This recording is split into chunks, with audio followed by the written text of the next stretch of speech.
going to make beef chop suey. Now this is sirloin steak, which I have marinated with some garlic and fresh black pepper. Okay, so that's what's in this beef, which I have marinated overnight. Here are our ingredients. We have broccoli, cabbage, and as you can see, the cabbage is big. We're not going to use all of that. Probably a third or maybe even a half of that, as well as the mushroom. I won't be using all of it, maybe half of that. And here's the carrots, garlic, onion, scallions, bell pepper. Use whatever color bell pepper you have, orange, yellow, green, and some celery. Okay, we are also going to use slurry to thicken the sauce or give it some gravy. On my chop suey, I like to add sesame oil. This is a option, you know, you don't have to add it if you don't want to, but I like the nutty flavor that it gives to my chop suey. So we have sesame oil. That's optional. I'm also gonna add some fresh cracked black pepper on my slurry, as well as, because we're using sirloin steak, I'm going to use beef broth to make my slurry. You could just use plain water if you want. And we're going to use some oil so that we could saute the ingredients with it. Okay, I will also be blanching my vegetable like I explained before. I know that you don't have to cook your vegetable when you stir frying it, but when I blanch my vegetable, it kind of changed the consistency to where I like it crisp and tender, and at the same time retains its color, okay, and texture, and the entire integrity of vegetable is intact. The water is briskly boiling right now, and we're going to season our water. Okay, it's a good idea to season your water. You don't want a bland tasting food, even though it's vegetables and you'd like to keep it nice and healthy, but a little bit of salt will enhance the flavor. And here's one tip that I will show you. One way I keep the vibrancy of my green vegetables when I blanch them is I add a little bit of olive oil in my boiling water. Okay, probably a teaspoon. Really, that's all you need. Not much, just a teaspoon. And you know how you blanch or you cook your, especially if you did not blanch your broccoli first, you go ahead and cook it directly with the rest of the ingredients, then it kind of turns brownish. But adding a little bit of oil in your boiling water will help keep your broccoli spears, I dropped one, nice and vibrant. So that's my secret to keeping the vibrant green color of my vegetable. Just a little bit of oil, olive oil, any kind of oil that you use. See how nice and vibrant green it is now? That's all I want when I blanch my vegetable. Not so much as cooking it, but that helps speed up my cooking process. Okay, now you see this little thing here? This is the broccoli spear. That's the stem of the broccoli right here. I don't throw away my broccoli stem. I peel it up. I peel it because the outer part of the broccoli stem is kind of, fibrous and chewy. So I peel it and then slice it nice and thin like that. Then I go ahead and blanch it. And because the stem of the broccoli as well as the carrots takes a little longer to get tender, I do it separately. cabbage, and celery. I have some extra onion that I have here, which I like to go ahead and blanch as well. Okay, and as you can see, I don't know if it shows on the camera, but I can tell you that the color of my cabbage is really nice and vibrant, light green. So let me go ahead and take that out as well. You know, blanching your vegetable not only helps the color and the speed of your cooking process. To me, it's also is a very good way to make sure that you get rid of any impurities that might be in your vegetable. Let's add some oil in there.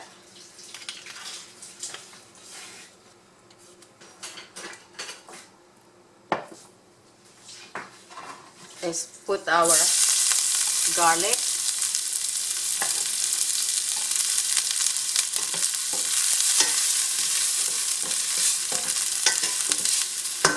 Let's go ahead and put our onion.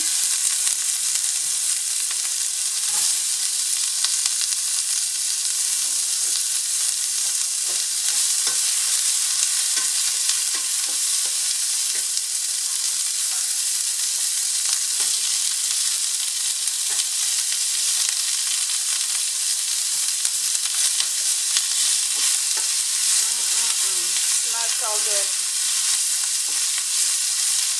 Smell of garlic and onion sautéing is always so delicious. Okay. Now let's go ahead and add the mushroom. Okay, so mushroom has been boiling. I just have to make sure that it's cooked through. Now I'm going to add the bell peppers. Now here is our slurry. Now remember, that's the thickening agent that you want to use, cornstarch or arrowroot or flour, okay, whatever you want to use. As well, since I'm using steak, I used beef broth and about a teaspoon of sesame oil, and I cracked some black pepper in there as well. So you know, you have an option not to add sesame oil, but when you taste my chop suey, you will taste the sesame oil because I just love it. I love that nutty flavor that it gives the gravy. So that's what my slurry is consist of. And my marinated beef, I will add a little bit of flour, kind of coat a little bit of flour in here so that I don't lose the meat juices when I stir fry it. Here is our vegetable here. I will go ahead and put my vegetable together.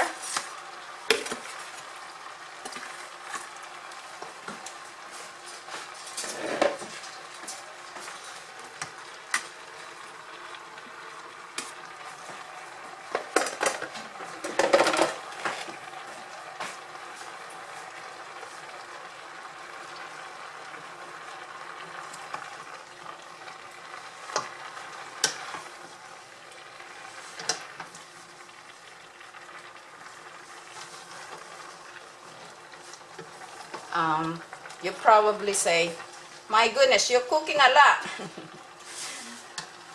I am cooking for 2 families. Most of the time when you see me cook, it will not only be for my husband and myself. my daughter and her family is included in the portion of this recipe.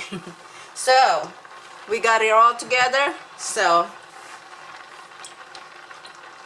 we'll go ahead and add the gravy or the slurry. Okay, when I blanched it, you know, you see that I added salt and the water. So now I'm going to taste to see if I need to add more salt. And I would say yes, a little bit more.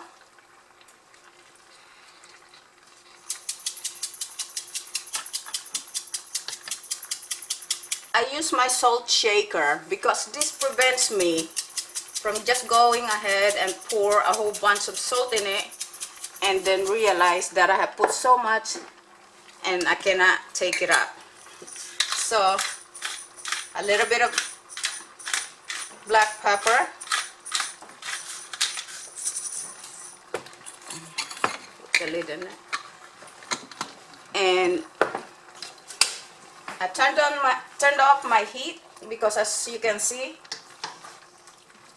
the vegetables are partially cooked and I really don't want soggy vegetable. I like that crisp texture, and the remaining or the residual heat and the pot will continue the cooking process without overcooking the vegetable. Okay? When you're cooking, you are in control of your recipe. Do with it what you please. Less of that, more of this, or eliminate whatever you don't want. So I have my marinated beef with a little bit of flour. Okay, so as you can see, our beef is nice and brown. We are going to incorporate it with the vegetables. Gonna mix it a bit, and our beef chop suey is done. Okay, here it goes. Whoa, heavy. Okay, let's add the beef and the vegetable.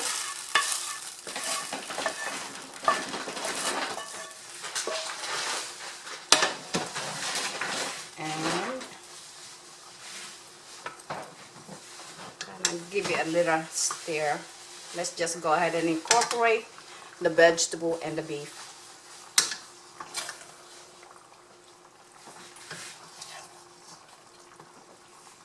Let's go. Make sure that the stove is off.